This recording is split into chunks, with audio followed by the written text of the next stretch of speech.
Witajcie! Dzisiaj tematem będzie mój pomysł na grę ufologiczną z użyciem sztucznej inteligencji i jak to zadziałało w temacie Emilcina, a także dobre wiadomości dla Roberta Bernatowicza w zakresie ufologii oczywiście oraz zastosowanie tej gry do zmagań Roberta z ufologicznymi sceptykami. Lecimy. Odwiedziłem sceptyka z mojego kręgu, tego samego co w nagraniu HU1. On jest fanem tableta ze sztuczną inteligencją. Ciągle z nim rozmawia, klika tableta, zadaje mu pytanie głosowe, a tablet odpowiada poprawną polszczyzną. Więc postanowiłem pociągnąć w tym klimacie temat Emilcina.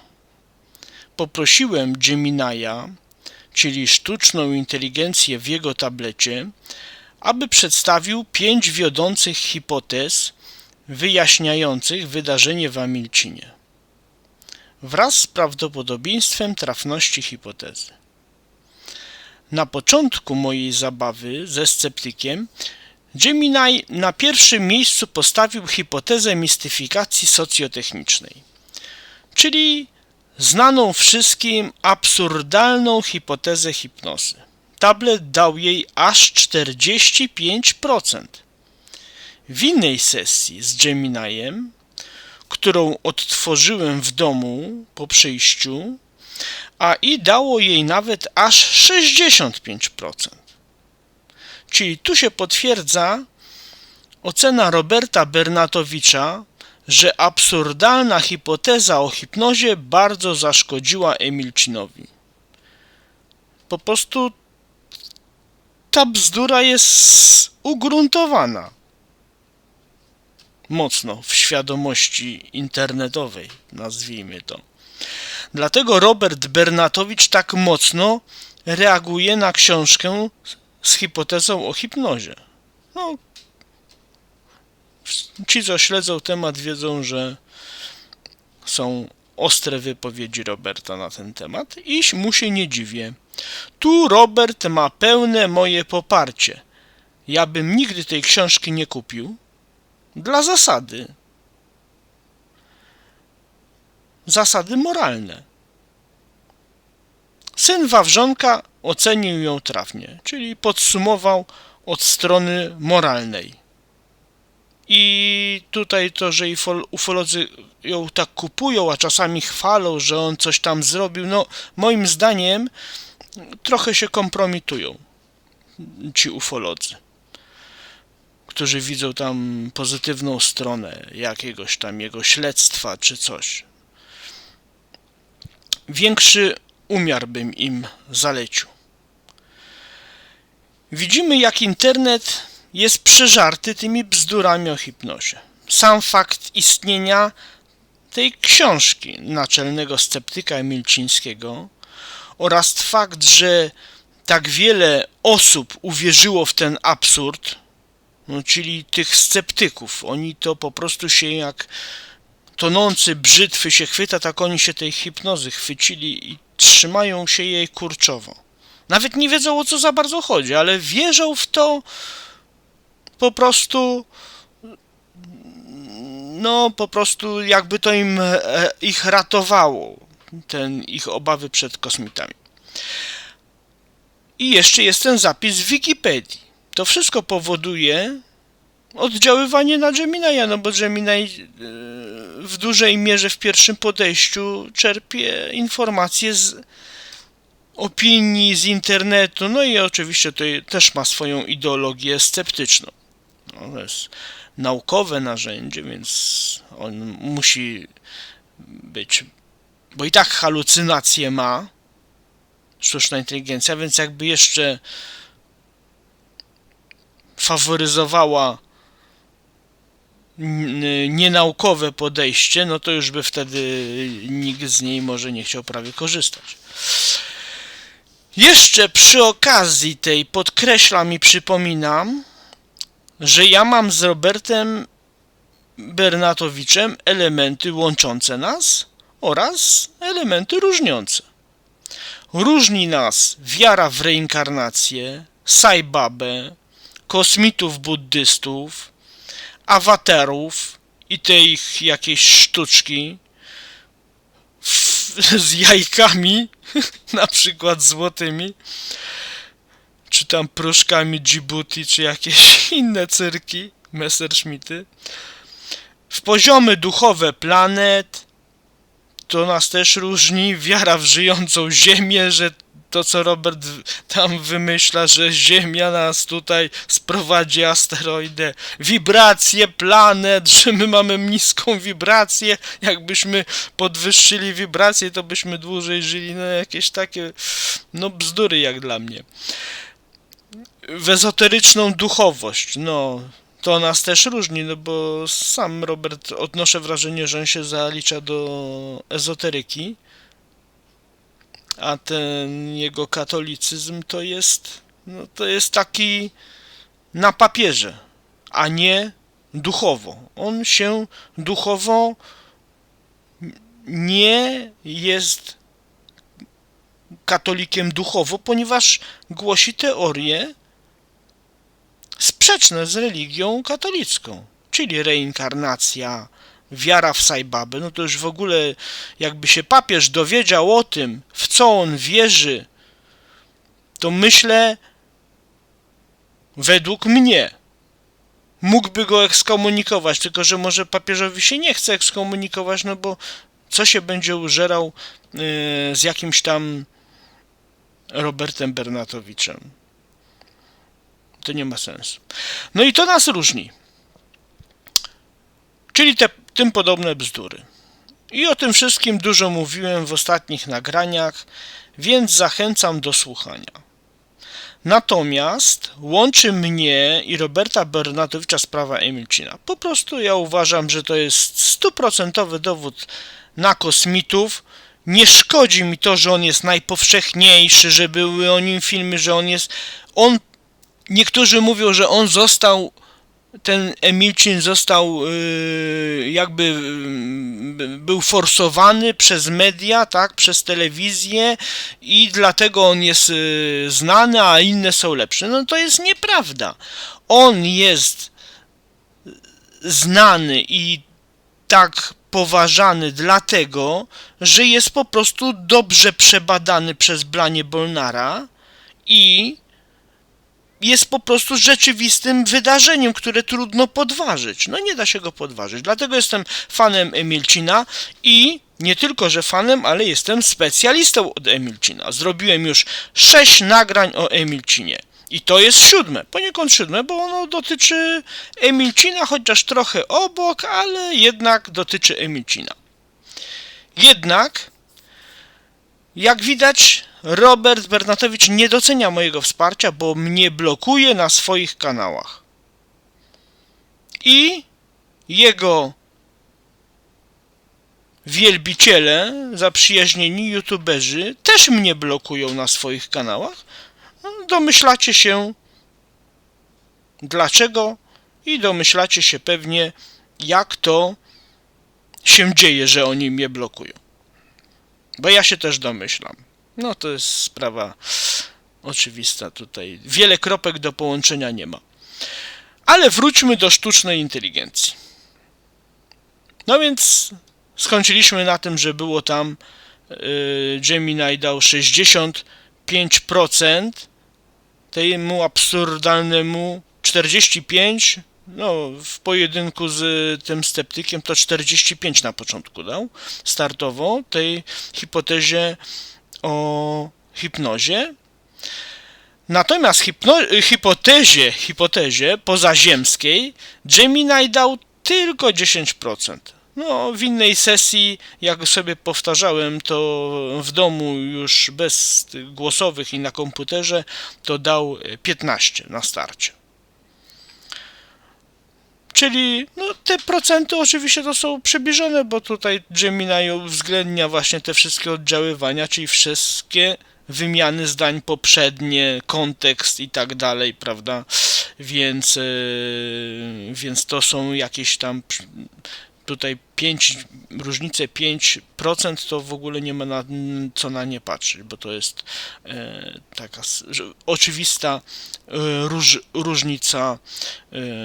Wystarczy coś tam, by było pytanie trochę inaczej sformułowane i on to sobie przeliczy inaczej.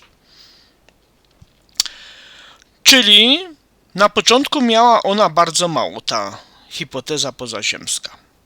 No i zaczynamy zabawę ze sztuczną inteligencją, czyli z AI, czyli po polsku SI, sztuczna inteligencja, SI, AI, no to po angielsku skrót. Tutaj nie będę improwizował, bo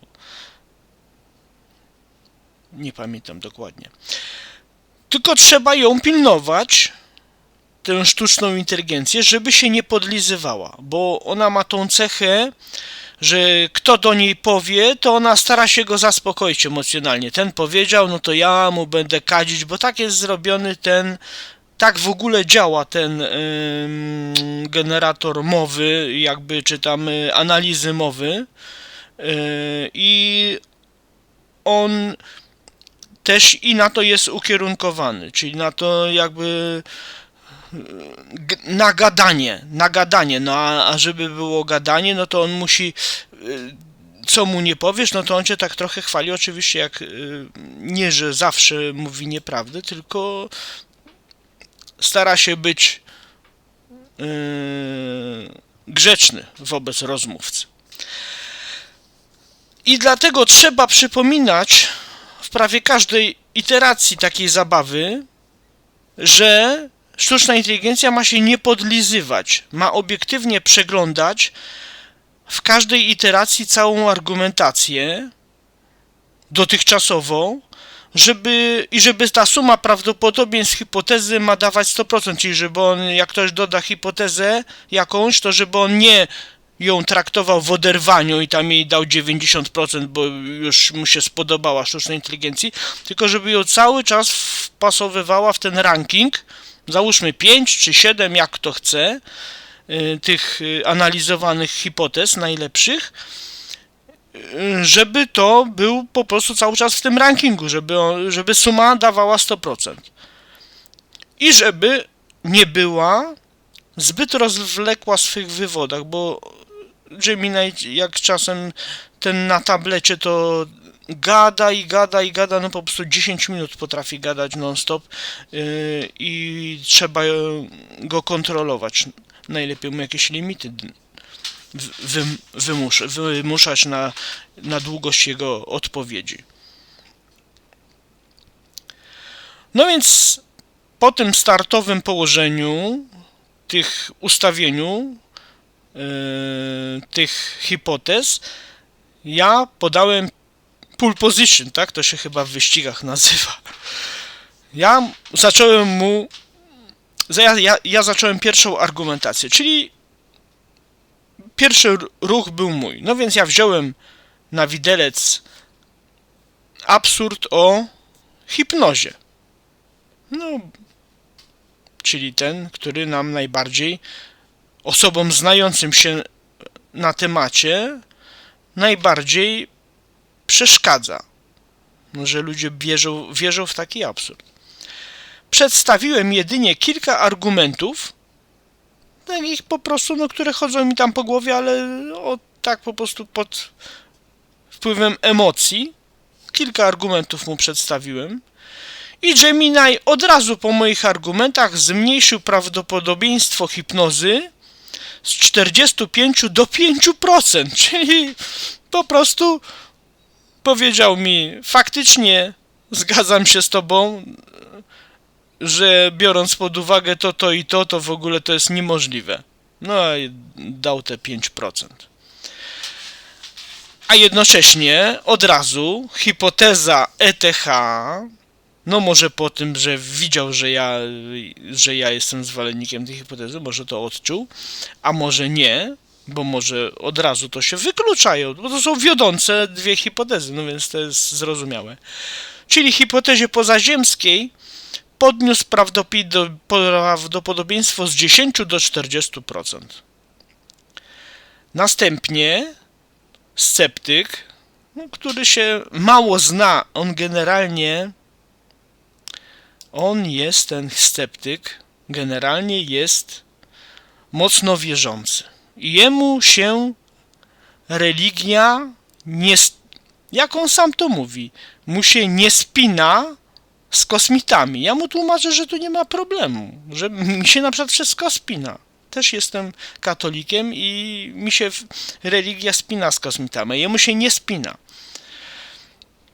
No więc on unika tego tematu z kosmitami jak może, dlatego tutaj zaleta tej zabawy była taka, że w ogóle mogliśmy sobie porozmawiać, bo właśnie użyliśmy jego tableta i tego, co on lubi, czyli tych rozmów z tabletem. No a on uważa w ogóle, że kosmici to jest po prostu bajka. Jak tam Reksio, tak nawet podawał. Reksio, jak on podał z tym porównaniem do Reksia, to od razu Gemini uległ tej jakby sugestii i od razu te jego sceptyczne hipotezy mocno podrasował i nawet się w uzasadnieniu powoływał na te bajki, na tego Reksia i inne bajki. Czy Bolka i Lolka. No więc tak to wygląda.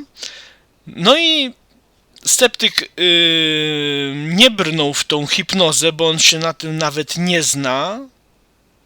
Inny sceptyk z mojego kręgu, ten, który zaprezentował hipotezę mistyfikacji skośnookich ze wschodu, którą obaliłem, czyli to są nagrania H9 i H11, to on uważa, że że ten drugi sceptyk, że to są diabły i szatany, bo to też na tle religijnym ma jakiś, coś mu się tam nie spina z kosmitami, ale ten drugi sceptyk, właśnie ten od nagrań H9 i H11, wyśmiał tą hipotezę o hipnozie, no bo szczegółowo studiował ten film z 78 roku. Ten, na którym jest Blania, tam prowadzi śledztwo, czyli zrobiony przez łódzką telewizję, czyli on to przestudiował ten film, bo na bazie tego stworzył tą hipotezę swoją, więc on miał wiedzę, mógł ocenić Wolskiego i po prostu wyśmiał tą hipotezę snu. Tak to jest. No więc to oni mają takie podejście, ci dwaj sceptycy z mojego kręgu, którzy się wypowiadali na temat Emilcina. I no to właśnie to przedstawiłem, jak oni to widzą, prawda? Że jeden wyśmiewa tą hipotezę hipnozy, ale zna przypadek, natomiast ten, z którym rozmawiałem, brałem udział w tej grze, to on bardziej unika tematu kosmitów, nie zna nawet tej hipotezy za bardzo. On się nie interesuje kosmitami i wobec tego on wysunął swoją hipotezę, która mu przyszła do głowy. No i on w tym momencie wysunął hipotezę snu. Że mu się przyśniło, a potem ufolodzy drążyli temat i ugruntowali mu i tam uszczegółowili tę jego wyobrażenie tego zdarzenia. A jednocześnie też poruszył zmyślenie, drugą hipotezę, czyli te dwie jakby przedstawił. No i Gemini dał im po tej jego argumentacji, po tym jego przedstawieniu, dał tym hipotezom jak to on, czyli to podlizywanie się, 75% w sumie.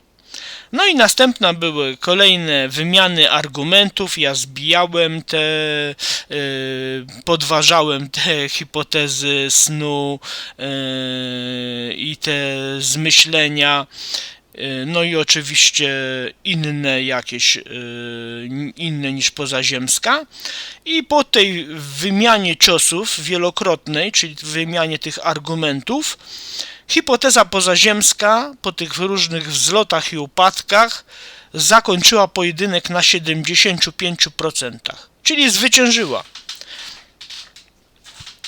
Hipoteza pozaziemska zwyciężyła według Gemini'a. Więc cała zabawa polegała na tym, że zamiast argumenty kierować bezpośrednio do siebie, a to jest trudne u sceptyków, bo oni nie chcą słuchać, oni się po prostu boją prawdy, to my kierowaliśmy je do tableta, czyli do takiego arbitra. Czyli Gemini je przetwarzał i generował w kolejnych iteracjach kolejne wersje rankingu hipotez. Czyli jest argumentacja i on wysłuchał tych hipotez, tych argumentów i podawał swój ranking, jak on to widzi aktualnie, po uwzględnieniu tych wszystkich argumentów. Tak więc było fajnie, była fajna zabawa. Bez tableta nie zdołałbym przedstawić sceptykowi takich konkretów. No więc jest korzyść i to jest metoda. Jakie płyną więc wnioski z takiej gry? Że możemy sztuczną inteligencję wykorzystać do przekonywania sceptyków. I to w formie fajnej zabawy. Ze skrajnymi sceptykami jest taki problem, że w ogóle nie docierają do nich merytoryczne argumenty. Oni żyją po prostu w swojej bańce informacyjnej, powtarzając ciągle te same ideologiczne komunały. No na przykład jak na forum tym katolickim, to aktualnie główny mój adwersarz to ciągle mi zarzuca, że moje metody są nienaukowe. Ja mu mówię, że to są zdroworozsądkowe i to są oparte na logice Sherlocka Holmesa. Wykluczamy to, co w ogóle jest możliwe i zostaje nam to, co w ogóle, chociaż ludzie to odrzucają, bo jak to się mówi, nie wierzą w kosmitów, to się staje jedynym wytłumaczeniem. I mu to tłumaczę. A on mówi, że to nie jest naukowe. No i to jest taka rozmowa, że ciągle przedstawiają te same argumenty. No tak samo, ten sceptyk, z którym dyskutowałem, to on ciągle mówi, że to są bajki. A ten drugi sceptyk mówi, że to są diabły i szatany. Więc wszystko jest mityfikacją i tylko światełka na niebie i tak dalej i wyśmiewa światełka. A ten, z którym dyskutowałem, to mówi, że to bajeczki, no to taka bajeczka jak Bolek i Lolek. No i taka jest rozmowa, nie można się przebić z argumentacją. No i dzięki temu tabletowi można się w ogóle przebić do nich z argumentacją, no żeby coś tam im dotarło do głowy, bo nic do nich nie dociera, jakby byli pod wpływem jakiegoś odurzenia. Ja to przedstawiłem w nagraniu H9, gdzie opisałem właśnie to moje starcie ze sceptykami z mojego kręgu. Właśnie w temacie Emilcina. I dlatego w ogóle zrobiłem te nagrania i potem obaliłem tą hipotezę z nagrania 9. W nagraniu H11 obaliłem tą hipotezę mistyfikacji, ponieważ ja nie mogłem nawet jednego argumentu, bo oni mnie po prostu wyśmiewali. Śmiali się ze mnie. W ogóle to było traumatyczne przeżycie, no bo po prostu człowiek jest wyśmiany, nie może, nawet nie dociera do nich chociaż jeden argument, a jak widać w nagraniu 11 znalazłem 15 dowodów 100%, które obaliły tą absurdalną hipotezę o mistyfikacji skośnookich ze wschodu. Dlatego zrobiłem te nagrania i to było narzędzie pierwsze, a teraz mamy drugie narzędzie argumentacji. My, czyli nie tylko ja, ale każdy ufolog, fajna zabawa na spotkanie towarzyskie, nawet emocjonalna, jak ktoś lubi emocje, ale też i rzeczowa, bo tablet, ten Gemini musi to kontrolować i tak dalej, więc bardzo fajna rzecz. Tak, odkryłem. To jest takie moje odkrycie. Czyli my, ufolodzy, mamy kolejne narzędzie. Można sceptyków wciągnąć w wymianę argumentów, a sztuczna inteligencja ma za zadanie być obiektywnym arbitrem. Nie pytamy się jej, jak jest, tylko ona jest jakby sędzią, tak jak na meczu piłkarskim jest sędzia, prawda? No może coś więcej.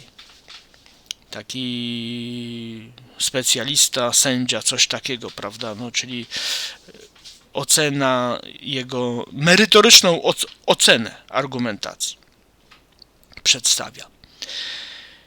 I jeśli nawet na tę chwilę są odczuwalne mankamenty AI, czyli to sztucznej inteligencji, czyli to na przykład to podlizowanie się rozmówcom, albo wybiórcza analiza faktów na starcie, no bo on sobie wziął jakieś tam hipotezy, prawda? No i takie ustawił, jak mu wychodziło z wybiórczej analizy faktów, no, bo była ona inna niż końcowa ocena. Ponadto czasami sztuczna inteligencja robi takie błędy logiczne, wewnętrznie sprzecznych, no, ulegnie trochę tej jakby skrajnemu sceptycyzmowi, o tak bym to nazwał. Ponieważ Gemini jest bardziej sceptyczny niż na przykład Grok. I właśnie dlatego tutaj stwierdzam właśnie, że ten Gemini faworyzuje sceptyków. Faworyzuje ich.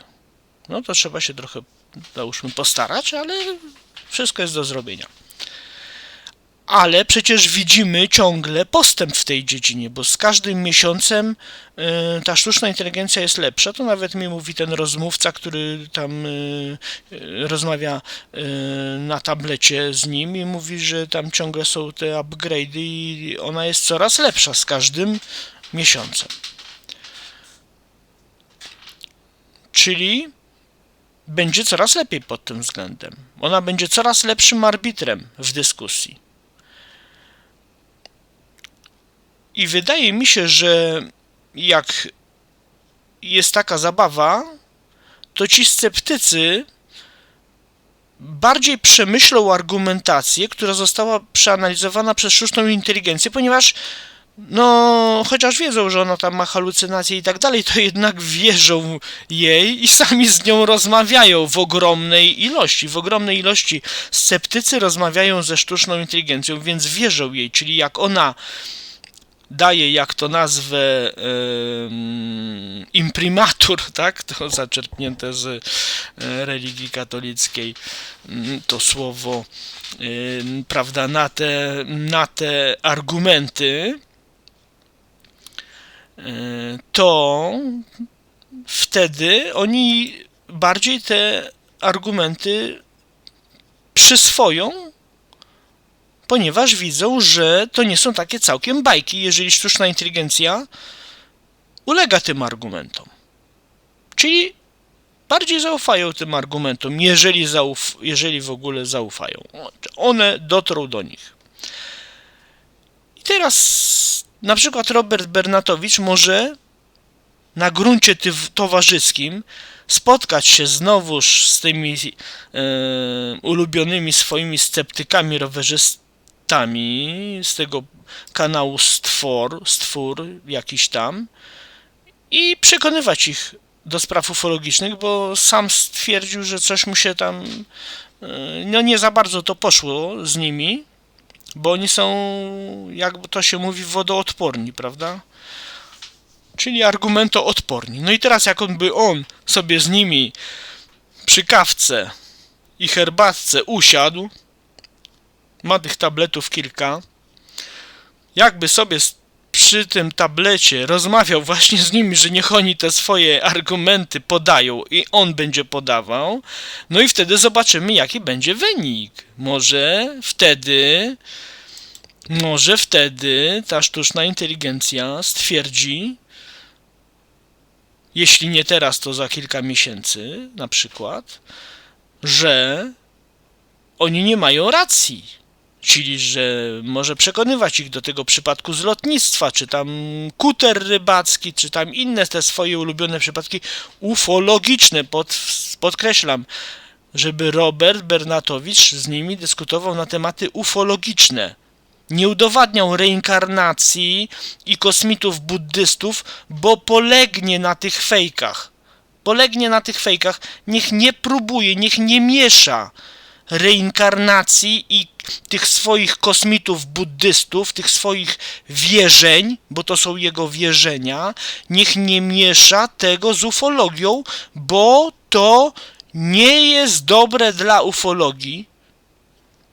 I dlatego Robert Bernatowicz jest przez dużą część środowiska ufologicznego atakowany, ponieważ on, to co ja mu też poniekąd zarzucam, że on jakby wykorzystuje tych kosmitów, sprawę kosmitów całkiem interesującą do rzeczy, do szerzenia tych swoich wierzeń, bo to on wierzy w reinkarnację, a nikt nie wierzy w tą reinkarnację. On wierzy w kosmitów buddystów, nikt nie wierzy w kosmitów buddystów, dosłownie nikt. Dlatego tak go atakują. A on się potem dziwi, że go atakują. No i są te zwarcia, które też możecie o nich usłyszeć na moim kanale, w ostatnich nagraniach. No i teraz następna sprawa, czyli ta hipnoza. Jak widać, już po bardzo krótkiej argumentacji Gemini wywalił tą hipotezę z rankingu. Prosto do śmieci. A więc Bernatowicz nie musi się nią tak przejmować. Nie musi się przejmować, bo on się strasznie tym przejmuje. Bo sztuczna inteligencja rozumie absurdalność tej hipotezy, czyli jest po naszej stronie. Sztuczna inteligencja. Zresztą cały czas planuje zabrać się całościowo za tą marną hipotezę o hipnozie, więc wypatrujcie, subskrybujcie kanał mój z powiadomieniami, bo potrzebny jest zasięg, a zasięg jest mały, więc każde wsparcie jest potrzebne, a subskrypcje pomagają kanałowi. I dlatego wypatrujcie tego, bo nagrania będą ciekawe, nagrania będą coraz ciekawsze. Bo ja się cały czas rozkręcam.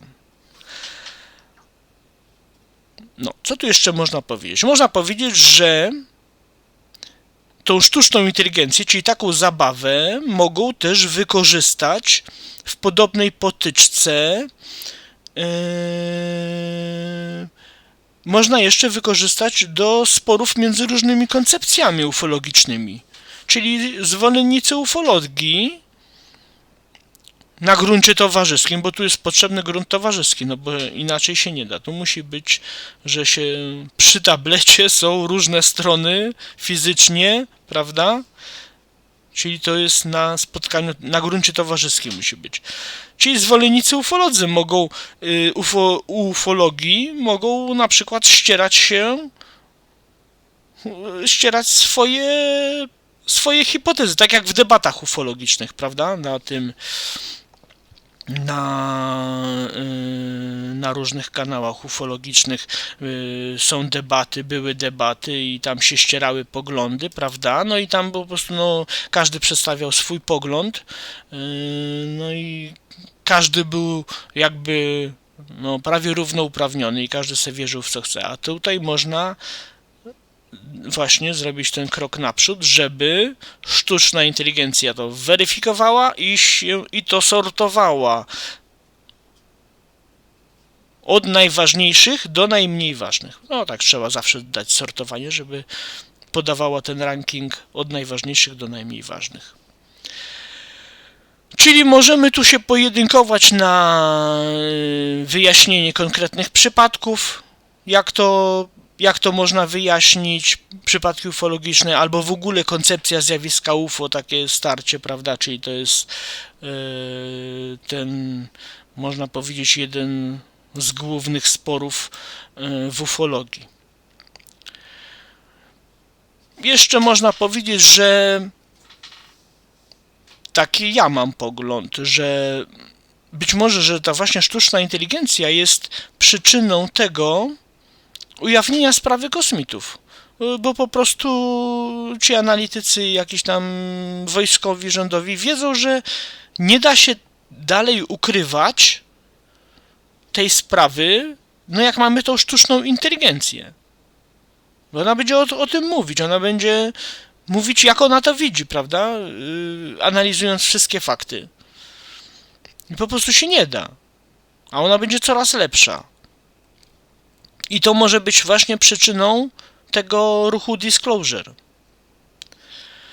No to na razie tyle, czyli to był taki nagranie w zasadzie o Emilcinie, trochę wokół i o sztucznej inteligencji, trochę o Robercie Bernatowiczu. Dziękuję za uwagę.